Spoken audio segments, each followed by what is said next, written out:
Hello and welcome everyone. Welcome to How to Get Participation, Not Just Ideas from Your Board. We're happy to have you joining us today and appreciate you taking time from your busy schedules.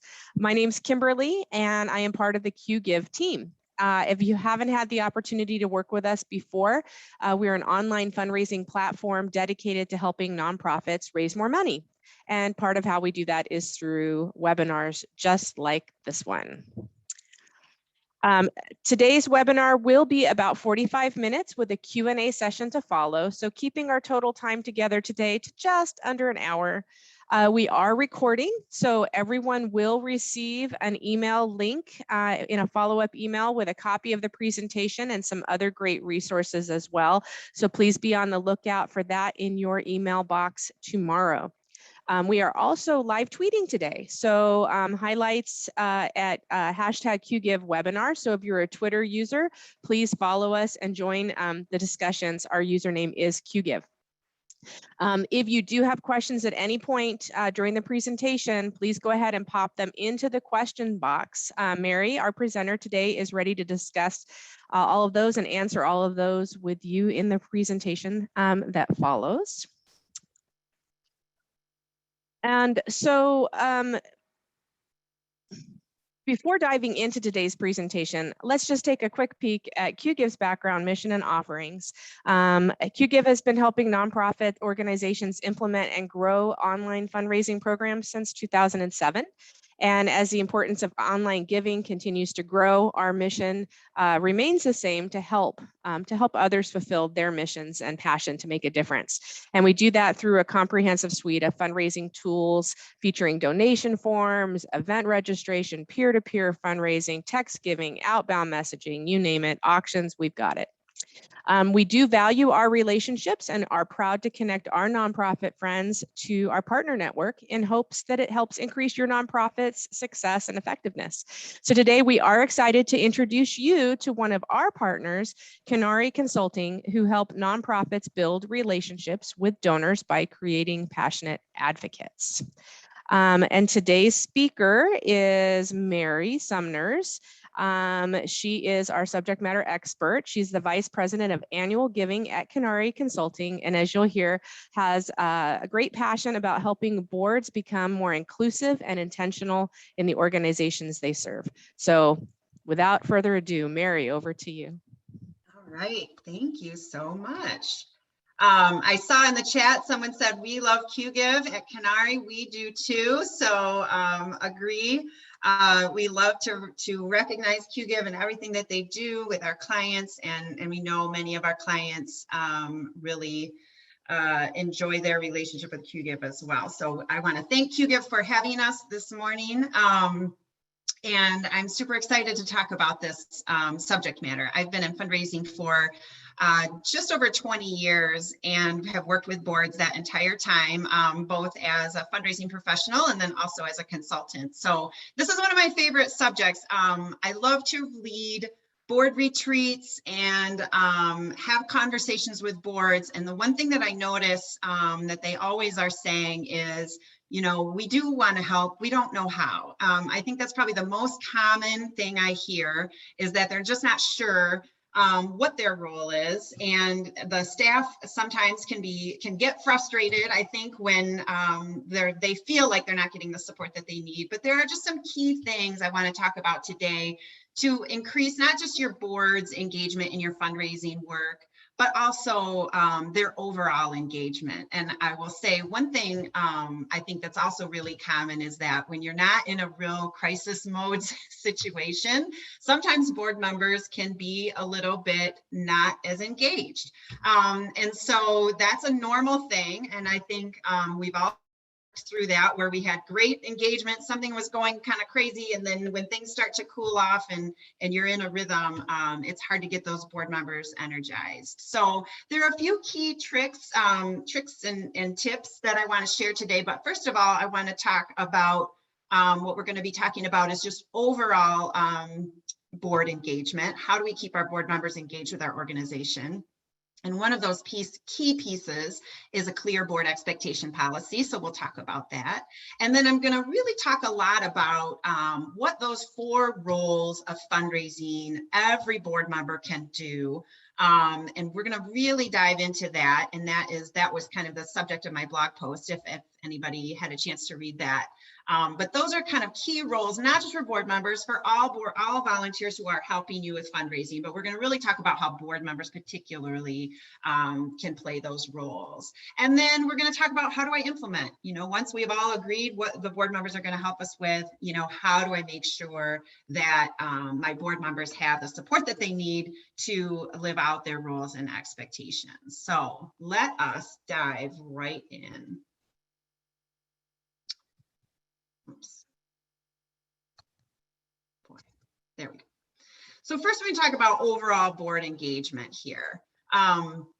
And like I say, this is a common thing. This is a common thing when we have volunteers that are rotating, hopefully rotating around, and they're all peers with each other. So I think one of the key pieces that they have a hard time doing sometimes is sort of holding each other accountable to their engagement. So as a staff, it's really our job to help make sure that they have great tools to be able to do that. One of the key things I like to always start with, to really make sure that every board member understands what their role is. I think as fundraisers, and we're always talking about fundraising, sometimes it's difficult. Board members feel like, geez, all they want is for me to help them fundraise. And we do want them to help us, but they also have other jobs that they need to do. So this is something really key to overall good board engagement, is just always making sure you're looking at their key roles and responsibilities and making sure that they're living up to those key roles and responsibilities. So I love tools by BoardSource. So just to promote BoardSource here for a second, they have some really great documents that sort of hone in on board members' roles and responsibilities. And they've kind of put it into 3 categories, which I really like: establishing identity and strategic direction, ensuring resources, and providing oversight. So these are their job. They have to do all of these things. And I think there's a couple of spaces here where I would put their role in fundraising. Number 1, in ensuring resources, right? That means not just looking at financial balance sheets and making sure that there's enough cash in the bank to pay the bills, but really kind of impacting how we get those resources. So for your board, fundraising is one of those things, one of those ways that they have to be able to help impact that operating budget and not just look at it at your meetings. So that part is really, really important. In terms of providing oversight, that's for many things. And I think sometimes we look at fundraising, and our board sometimes has maybe a development committee, just a broad-based development committee that's sort of looking at our strategies and things like that. And I would say that helps in the oversight category, but overall, we're not going to see the outcomes that we need with a real broad-based committee like that. So as we look at engagement, I'm going to talk about how do we really make sure that we have some outcomes-based fundraising committees. So again, for overall engagement, just to go back to that, not just fundraising engagement, but really this depends on a really effective committee structure. And I could go for days and days talking about committees and how to make those effective. We're not going to dive into that specifically today, but overall, I would say your board's engagement really is dependent on the right structure to get the work done. And here's a couple of just key things that need to happen in order for this to work. Number 1 is really limiting your executive committee's role. And this really, sometimes people go, well, what does that have to do with fundraising? The more engaged your board is with the everyday activity and the strategic discussion and kind of where the organization is going, the more ownership they feel in the decision making, the more likely they are to feel like they want to go out on a limb and help you with fundraising. So if I'm a board member and I go to a meeting and I feel like all the decisions were already made and I don't really have a lot to do or any kind of stake in the game, I'm not going to be as inspired to do the work that needs to be done, because I'm going to feel like, hey, you didn't involve me in some of the management pieces. I'm not sure I want to spend my time helping you fundraise. So that limited executive committee role is just really ensures that your full board is taking on all the responsibilities. And I would say this is especially true if you have a small board and your executive committee is, 4 people and you have a total of 9 people on your board, it's really easy to become disengaged if you're not on the executive committee. So executive committee role really should be limited to overseeing your executive director or CEO in terms of reviewing them, not overseeing them necessarily, but reviewing them, making sure they're getting paid what they should get paid, and all of those great things. And then also strategic alignment. Those are the 2 big jobs for executive committees. So if we can keep all the rest of the discussions and decisions as a part of the overall board meeting, that's going to make every board member really want to support the fundraising process. When it's time for them to do something, they're going to feel a lot more energized and engaged and wanting to help. So the second kind of key to that committee structure is, as I was mentioning with the development committee, having some outcomes-based fundraising committees. So where there's a goal, there's some specific tasks, rather than saying, here's our development plan, what do you think of this strategy?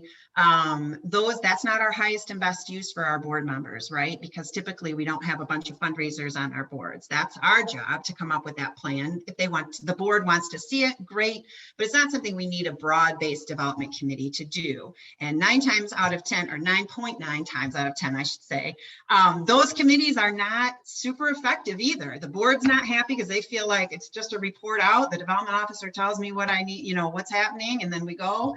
And then the staff says, geez, I feel like I've got to have this big set of reports, and then we don't really get enough done. So there aren't very many organizations that tell me their broad-based fundraising committee is going well. It's really the outcomes-based ones that go better. So some examples of those outcomes-based committees: a major gift committee or a donor development committee, where you're looking at specific donors and how you can move them forward. That's a great structure for a committee. Or specific event committees, where you have a goal. Here's our event. It's from start to finish. It's super clear what needs to be done. So those are just a couple of key tricks to overall good board engagement. And another way to kind of measure this, if you're feeling like you feel like it's not good at board engagement, but you're not sure how to approach it because you're maybe not on the board, having some just evaluation tools or one-on-one conversations with board members to say, hey, how is it going? Is it going great? How could we use you better? A lot of times what I hear from those conversations is, boy, I really could help you in this area. I just, nobody's really asked me or whatever. So, and I just recently had a client where their board, I was saying, when your board's ready to renew their term, we want to make sure we have a good conversation with them about whether they feel like they want to still serve, how is it going? What could they help with? And out of that conversation with one of those board members, the board member said, hey, I can connect you to this huge family in Detroit.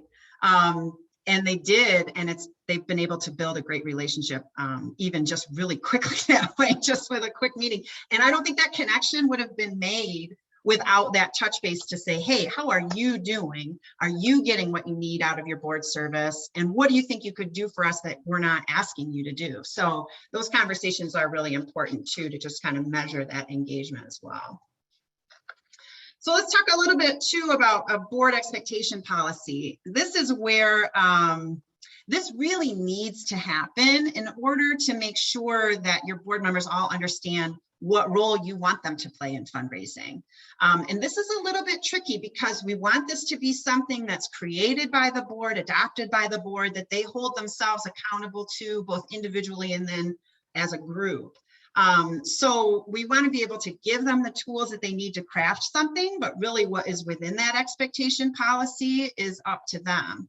But the key to this is, again, clear roles. Here's what we're expecting you to do.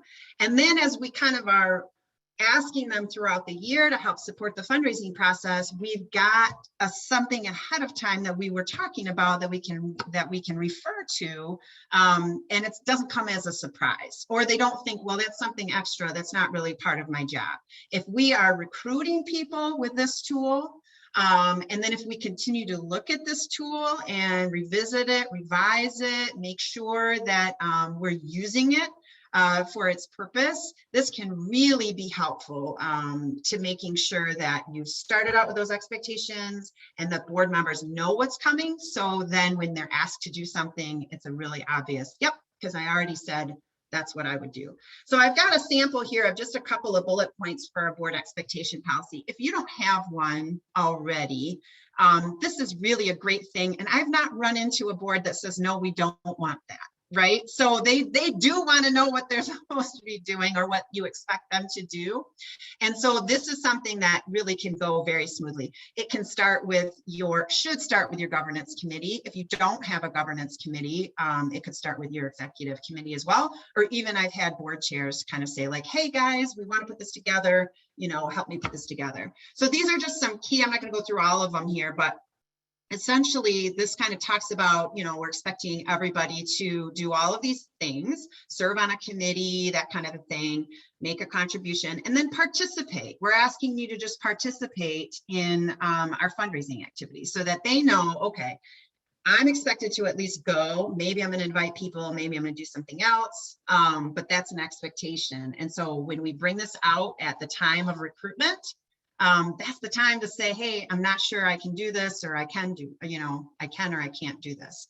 When it's adopted in the middle, like if you don't have one and you want to put one together, you still might say, oh, if I put fundraising in there, people are going to quit. And I'm going to tell you, might be okay.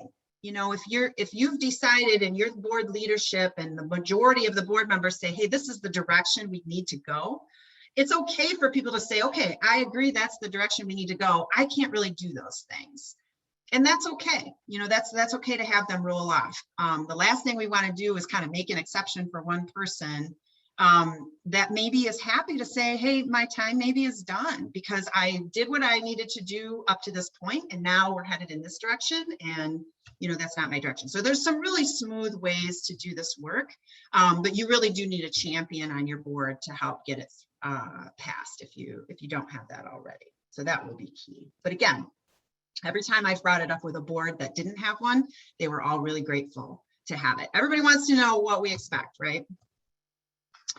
So now I want to dive into the 4 roles of fundraising. And as I mentioned, this is really the roles that any fundraising volunteer can play. But in particular, board members need to ask themselves, where do I fit? Which one of these, 1 or 2 or 3, maybe some of them do all these roles, but what do I need? What can I offer the organization in these key areas? So those 4 roles of supporting the fundraising process are providing information, inviting people, asking for the gift, and thanking donors. So I want to make sure that we explain all of these really clearly, although I'm looking at my chat and I want to make sure that I'm answering anything that has popped up here. Okay, those are not for me. Okay. Oh gosh. I'm hoping that this isn't blocking your screen. Get rid of that. Oh, there we go. Okay, sorry about that. Then I skipped ahead. Okay, so the first thing that every volunteer can help you with, every board member should be able to help you, some more than others, right? Because great board members that are new to the community are really fabulous too, sometimes don't have all the information. But this is something that is really important. Even the best development offices, the very best robust wealth data systems can't give you the kind of information that volunteers can give you. And all of the information helps us develop the right cultivation pathway. So cultivation pathway is a word we use all the time at Canary about how do we make sure that we're meeting the donor where they are? How do we craft a plan that grows their inclination to our organization, that helps them get to know our organization better? So where volunteers can help us here is they can help us know, what's the thing they might be interested in the most? What's the right next step for them? Is this a person who maybe really loves one-on-one time, or is this person who really would rather go to an event or would really rather go on a group tour versus a one-on-one tour? So understanding the information that needs to come with it, with each donor, it just adds to what we already know and really helps point us in the right direction. Sometimes this information is really just, hey, I think this person would be interested. I know this is where they work. Is there somebody maybe that you guys know that works there too? Or even the littlest bit of information can really help direct us in the right way. And I've had many great professionals sitting on boards say, I have this information. I can't really approach the donor, but I think they would really be interested. And I think that board member could, or I think you could, or whatever that looks like. So providing information is so, so key. You all probably have a million examples of, man, if I didn't know this, it would have been really hard to get to know that donor better. So really providing information can make a difference between a short cultivation time, a long cultivation time, the right one, the wrong one. It can increase the gift based on what we know. Sometimes volunteers and board members can really help guide us in even the ask amount. What's the right amount? What kind of level do you think they might give at? So all of these things are things, again, we don't have that in our database a lot of the time. We don't necessarily have, you know, the information that we can find in wealth data to tell us exactly what we need to know to really be respectful of what the donor would like to do probably with their dollars and how we can get to know that donor better. So these are all just a few examples of where that information can be so critical. The next thing that every board member can do, right, and we're hoping all board members will do, is invite people to give. One of the things I do a lot of times when I do a training about building relationships with donors is I say, you know, tell me an organization that you are a donor to. And then I always say, you know, tell me how you got to know that organization. And it's always because somebody they know brought it to their attention. So the inviting role is so key. And it's really not even asking, it's just kind of saying, how do I invite someone? Or it's charging themselves with inviting someone to get to know the organization better. So in this day and age, it's not always to events and things that are in person. It might just be inviting someone to like your page. It might be inviting someone to join your mailing list. All of these are things that board members can do. So what we do know is that a personal invitation, and you all probably have experienced this yourselves, you might get an event invitation and go, you know, that sounds interesting. Someone reaches out to you that you know and says, hey, we're going, you should go.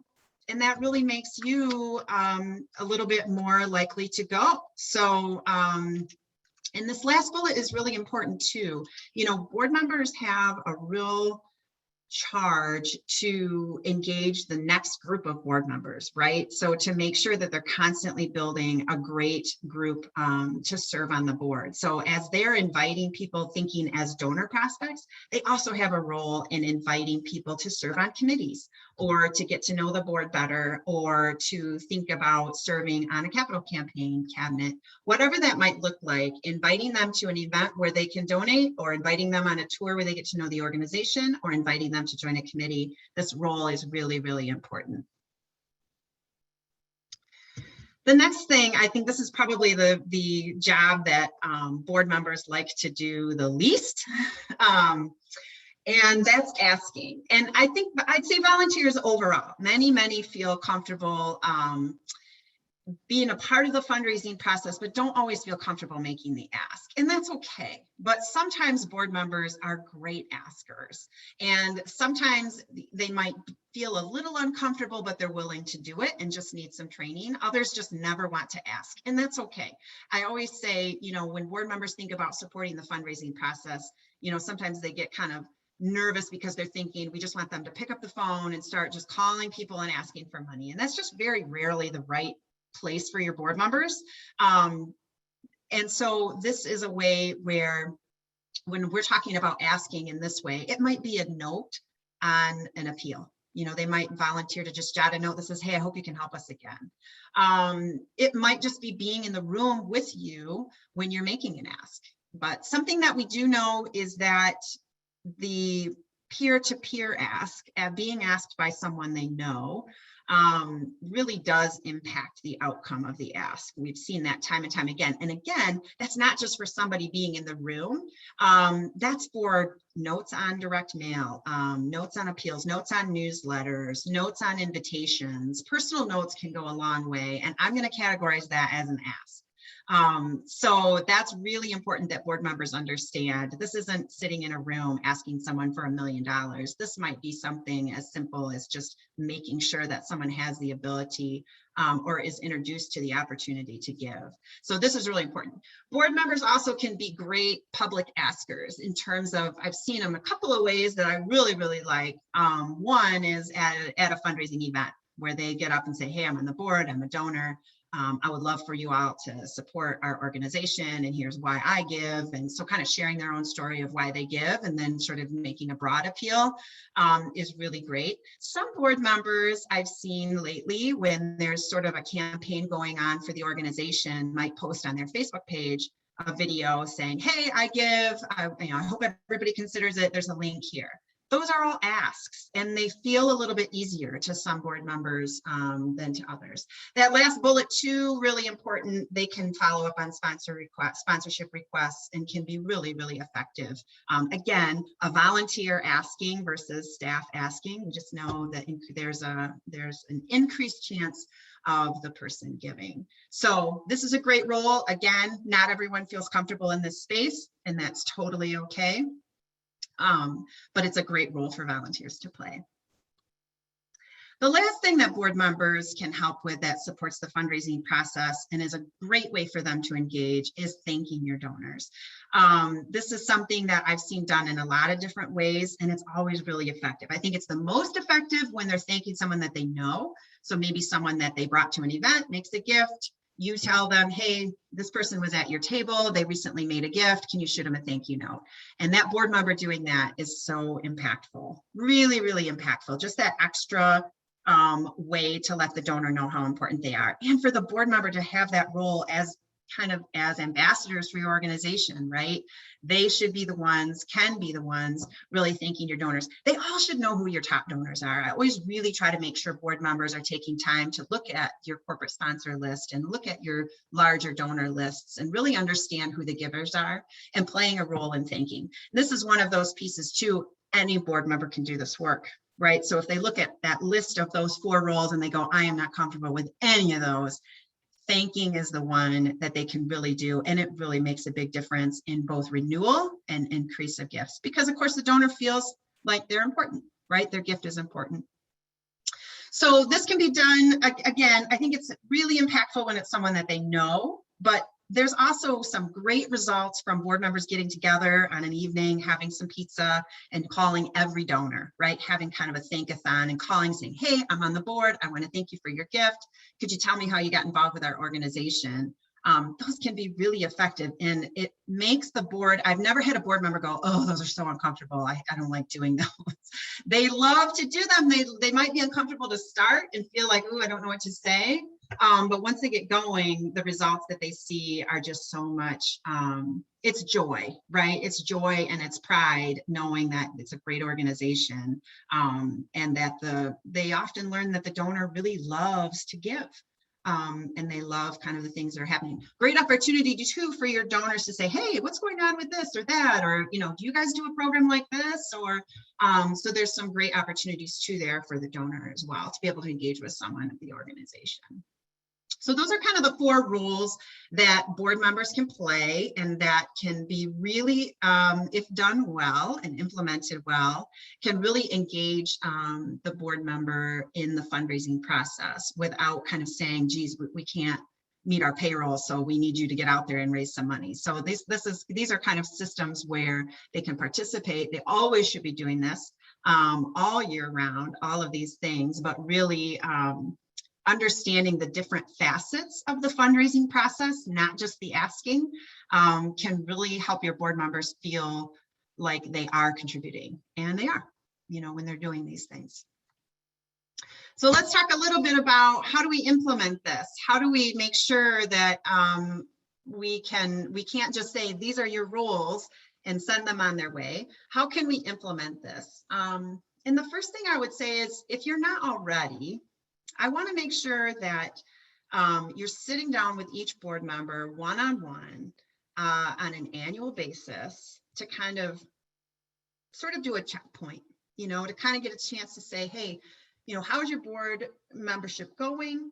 How do you feel like the communication is? Do you have the tools that you need to support this process? And hey, where do you see yourself in fundraising? If these are the 4 rules, this is everything that we're doing, where do you think you can be most impactful? And I think they're all going to probably say something different.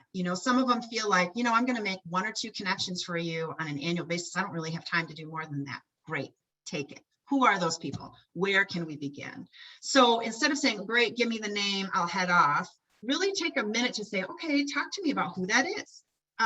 Great, what do you think the next step is? So instead of having them sort of drop a name in your lap and say, go, see you later, kind of asking them about that cultivation pathway. What do you think is the right introduction? How should we do this, kind of a thing? And giving them ideas. Is it this? Is it that? Do you think they would like a one-on-one? Would they like the event that's coming up? Do you think that we should set up a Zoom? Whatever that looks like, they can really help you there. Or they might say, you know what? I love to fill a table at the event and I like to sponsor it, and that's my thing, and that's where I'm going to see myself. And I want us as development professionals to go, great, how can I help you do that? How can I, what needs to happen, and feel comfortable that that board member has played their part? I think sometimes when we see disengagement, it's because we are constantly going to the board, asking everyone to participate in everything. And it's not realistic, especially for those board members who just kill it in one area of fundraising. When you ask them to keep doing other things because everybody else is doing, you're kind of doing that charge or giving them that opportunity, it is so difficult. To have them feel like what they contribute is important and enough. So I think sometimes we want every board member to do everything. That doesn't work. So if we sit down one-on-one and say, where do you see yourself? And great, how do we make that happen? That is really the best way to go about this. And again, do it on an annual basis. Do it on an annual basis. I like it at the beginning of your fiscal year or near the beginning of your fiscal year. But you could do it anytime, if there's a better downtime for you as a staff member.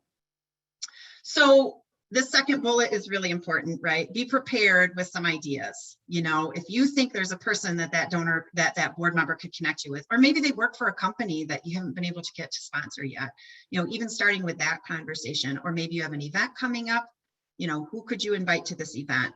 That is great, and really feeling good and successful when we're able to get them plugged into something that you're doing.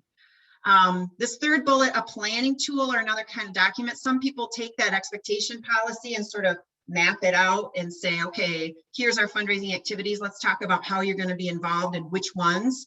And at the beginning of every fiscal year, they look at their commitment form and they jot down what they want to help with and how they want to do that. That is such a great, there are some really great tools out there. But they really have to be personalized to your own organization. So kind of laying out, because I think too, what I hear from board members is, I feel like every time I go to a board meeting, there's a new thing that they want me to do for fundraising. And what so many of them say is, man, I could see for the year what you're going to ask me to do. That just helps me plan. It helps me say, okay, that means I'm not going to sponsor this thing because now I know this thing is coming up and I'm really interested in that. So really kind of laying it out for them. These are all the opportunities. Where do you see yourself? And letting them kind of see that and move forward. This fourth bullet, I can't stress enough. Touch base often. Make sure that you're following up and saying, hey, you mentioned you're going to fill a table for this. I don't have your reservation yet. What needs to happen here? So reminding them of the things that they've been asked to do. You're in this. I had a board member say to me one time, Mary, you're in it up to your eyeballs. I'm in it like to the top of my socks. So I need some of those reminders. And I don't always know what those needs are. I don't remember necessarily from one board meeting to the next. So really making sure that we're touching base with them and making sure they always have the tools that they need. And, this can be stressful sometimes because you think, oh my gosh, this one board member, I'm talking to them all the time. I think it has to be within reason, certainly. It has to be within what you feel like you can do. But I encourage you to not just have that one-on-one meeting do a couple of things, and then let it go for a year. Really make sure that we're touching base on some of those points that they said they wanted to help with. And this last bullet, really, really effective too, if you're able to do this, is sharing some examples of how board members have helped you at meetings or in other ways. So really not just thanking them, because we want to make sure we do that. Like, hey, this board member connected us with so-and-so, now we're doing this. We've started a great partnership, or whatever that looks like. But also, sometimes I have that board member share how they did it, because when they can sort of share the route that they went, or these are the ways that I got that person engaged, or here's, I know that person from this, and so I sent an email, but then I followed up, or here's what I said to them. These were my talking points. That can be really helpful on a peer-to-peer basis, kind of not only putting that board member on the spot to thank them, but also having them share their story. I've had board members say, I was really nervous, but then I think this happened kind of recently, where we asked every board member to host a table at this event, because it was a brand new foundation and a brand new event. So this was kind of the first thing that we were doing. And she was so nervous and didn't want to do it. And she said many times, I don't want to do this. I'm nervous. I'm nervous. I'm nervous. And then she kind of was like, but I got to do it, because I want this to succeed. And she came back to the next board meeting and she said, everybody I asked said yes. And she was shocked. But it was a great experience, and it was great to have her explain that and share that with the rest of the board, because anybody who hadn't made their calls yet, that makes them go, oh, this might not be as bad as I think it's going to be. So all these things are really, really important. This implementation, I'm making it sound easy. I know it's difficult. And it always helps to have someone on the board sort of championing the effort of, maybe at the beginning when you're getting ready to set those meetings with your board members, having the board chair or someone on the board say, hey, I'm working with so-and-so, and I want every board member to take some time. She or he is going to reach out to you and set up some time. I want you to set some time and think about what goals can you set for yourself this year, and how can we help you meet those goals in terms of fundraising engagement. So that is the end of the presentation portion.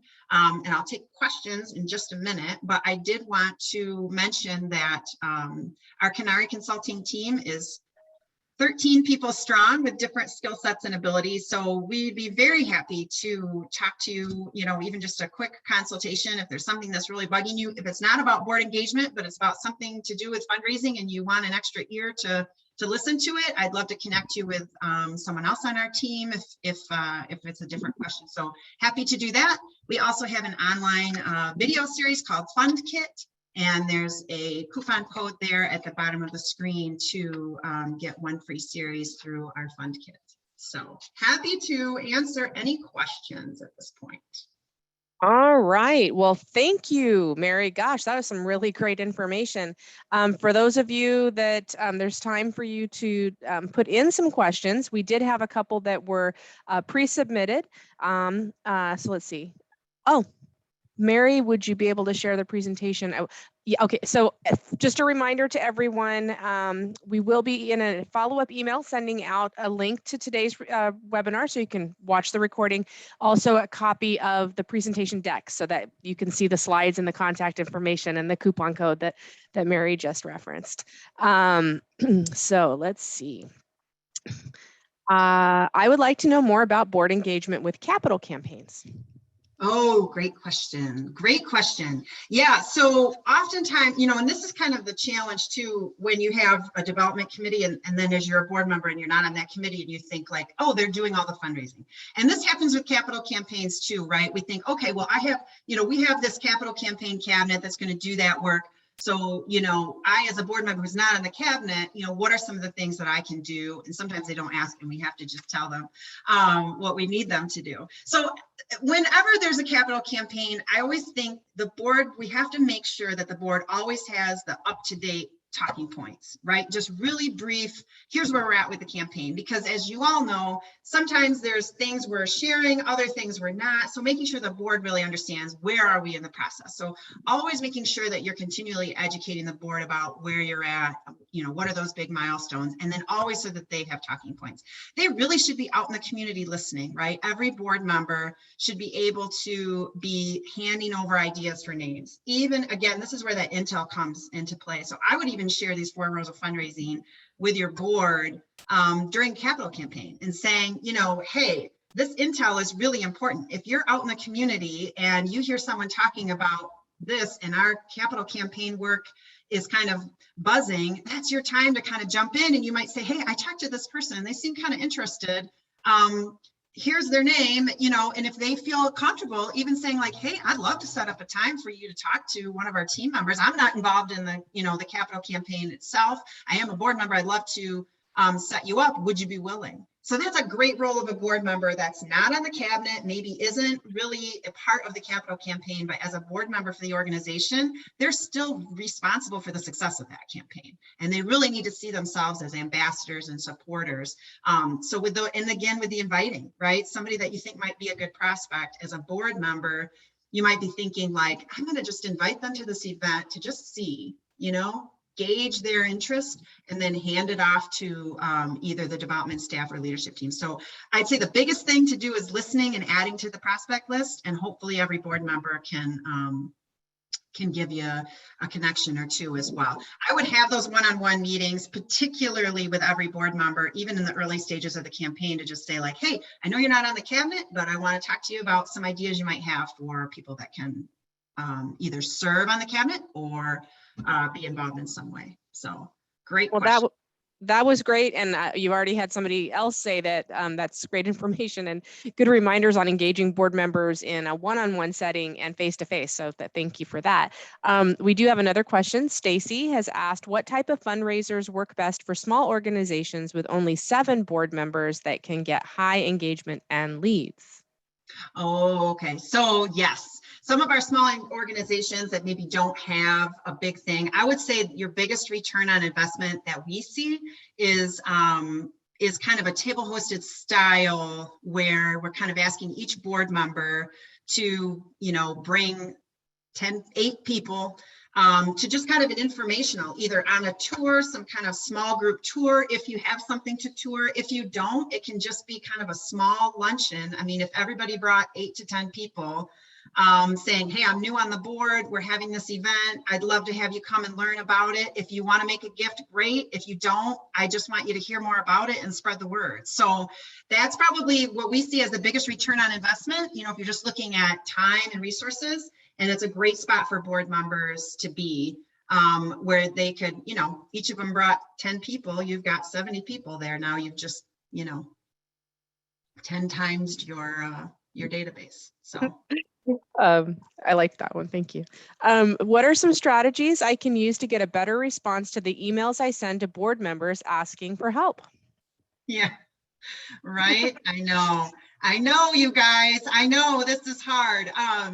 I would say the best strategies are non-group emails. And I know that is harder than one-to-one, but I think my biggest pet peeve is when I see an email that goes to the full board saying, hey, we need you to do this, and 3 of them have already done it. I don't want to see those 3 on that email, right? Or I want to see individual emails that say, hey, remember how we said this was a challenge? Where are you at? I also think, I mean, it sounds simple, but there are board members that just don't email. So sometimes it's key to understand what is the best way to get a response. Is it text? Is it call? Is it email? And don't, you know, really think about if they never answer your emails, we got to do something different. We got to call them. We got to text them. We got to do something different. So I guess I'd mix up your styles. I also would simplify. I think the emails I see sometimes as a group to the board are too long, and it's hard to see, what am I supposed to do with this? Am I supposed to send it to somebody? Am I supposed to, you know, what's supposed to happen from this? Is it just information? That's okay. But if it says it's just information, then let's make it just information. So just being really straightforward and clear, I think, is really, really important. All right. It looks like, again, that you got some good feedback on that one. For those that are following the chat, it sounds like we have a plan for friend raising and meeting our board members with a group of their friends in a setting that they choose, their house, restaurant, bowling, outdoor setting, Zoom. And that kind of leads into a little bit of the next question from Lisa, kind of talking about, I think, the whole in-person. So with in-person events mostly canceled this past year, how to get the board more engaged with helping with online campaigns more than just sharing the fundraiser. Yeah, I mean, I think this is one of those, I think everybody's kind of gotten a little bit better at it, certainly, than we first were, when all of a sudden everything, back in spring of 2020, when it was like, okay, I'm having a digital event. I think this is where I know what you mean in terms of, I don't want them to just share it one time on their Facebook page. I think there's a couple of ways too, though, to make the style of your digital event something that is more interactive for them. So if you're just doing an online campaign, you kind of can only expect them to share, or maybe send a couple of personal emails that says, hey, hope you can participate.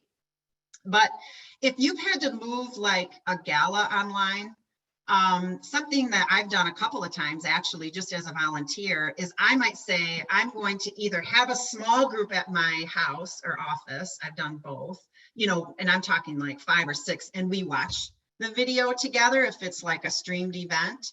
But I've had a couple of people who have seen some success with having their board members host an online one too. Like, hey, you're going to join my Zoom. We're going to talk. We're going to be able to see each other and interact with each other. And then you're going to, we're going to watch the video together, but we're still going to be able to interact via Zoom together. So sometimes it's a style of the event that you're doing that lends itself a little bit better for the board and other volunteers to participate. So really think about, what does that look like? How can they engage even virtually with their guests, at least a little bit, rather than just making sure, they invite people to the webinar or to the Zoom, invite, how we can make it just a little bit more personalized. I'd say look at both. Lisa had a follow-up question and asked, I guess, your thoughts on a kickoff virtual party. Yeah. I think whenever we can kick off, I love the kickoff idea, in particular when you have not just your board members, but other people that are fundraising for you. So sort of making sure that we get them excited. But I also think I'd say, as a precursor to that, anybody that you're wanting to participate in a virtual way, do a couple surveys with them and go, here's our options. There's 3. Give them all options you can and are willing to do.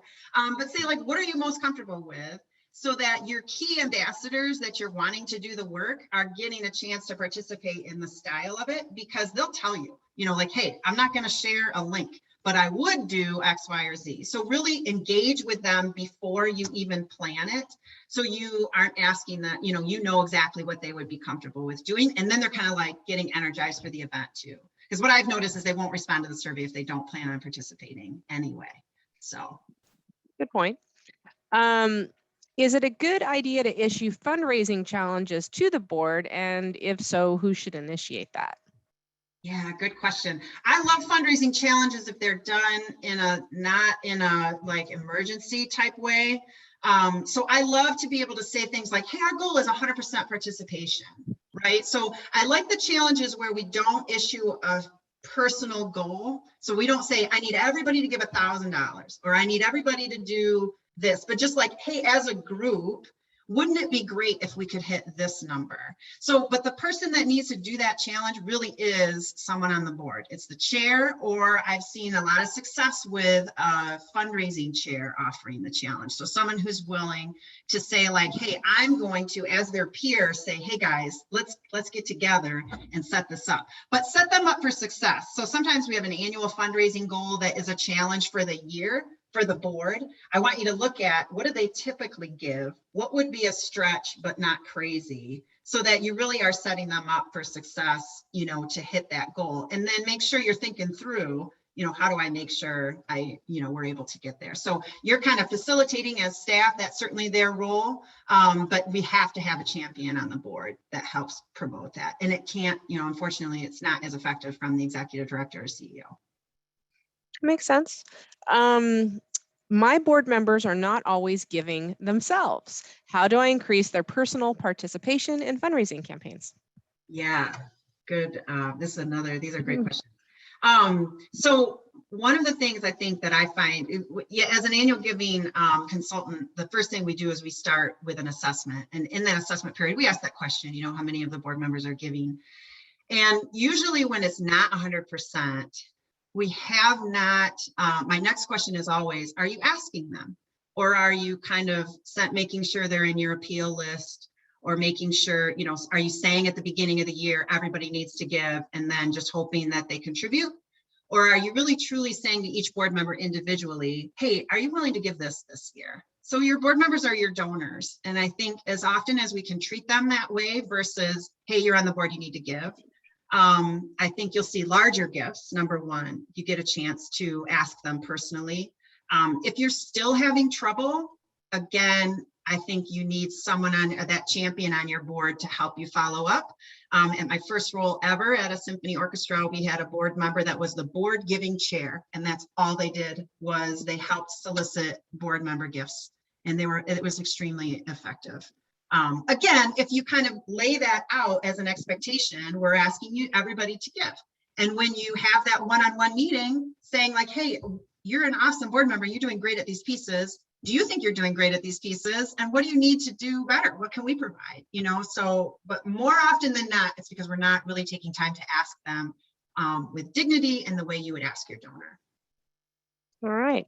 I mean, this is some great stuff. Oh, so somebody's put a chat in there. Let's see if that's my board contributes in other ways, built website, created events that raise thousands of dollars. What is the norm for small operating boards? The norm for giving, or that I would say the norm, there's not a norm, number one. And increasingly, we're seeing even a little bit of challenge to that 100% board giving idea, and which is like earth shattering, right? Because that's all we've ever heard. But when we start to engage our board and make it inclusive of those that we serve, to make sure that we're getting a balanced input and opportunity for leadership, I think everybody has their gift that they can give, right? So that's in your expectation policy. You want to go, here's what we're expecting. So if you're not expecting the gift, don't put that in there. If you're expecting one of these three things, great, put that in there. Make sure that that's your thing. I never like to see a dollar amount gift as a minimum, because you either are going to get people, you're going to exclude people that could be great board members for you, or you're going to leave some money on the table for a donor who might be able to give you more, but you're not asking them for more. So that's usually that's what I would say. The norm is kind of what your board is expecting of itself, but to not put a dollar amount in there. That would be my suggestion. Okay. Well, unless anyone puts a question in, it looks like we're, oh, wait, no, as soon as I say that, let's see.